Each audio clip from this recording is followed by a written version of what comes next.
ازيكم يا اصحابي؟ يلا بينا نشوف قصة السلحفة لولو. في يوم من الايام كانت السلحفة لولو بتحاول تمشي بسرعة زي باقي الحيوانات. شافت الارنب بيجري وقالت انا كمان عايزة ابقى سريعة زيك. جربت تجري لكنها وقعت على ظهرها.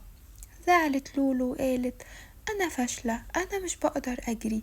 لكن مامتها قربت منها وقالت بحنية مش لازم تبقي سريعة، المهم تحاولي. قامت لولو تاني ومشيت خطوة خطوة، لكن كل ما تمشي شوية كانت بتقع وكانت بطيئة قوي. بعد شوية قعدت تحاول وتحاول وتحاول لحد ما لقت نفسها وصلت للمكان اللي هي عايزاه. فرحت قوي قوي قوي وابتسمت وقالت انا مش فاشلة، انا بس محتاجة شوية صبر. ومن يومها لولو عرفت ان النجاح مش بالسرعة، النجاح انك تكمل حتى لو طريقك صعب. لو عجبتكم القصة اشتركوا في القناة علشان اقول لكم بكرة قصة جديدة. باي باي.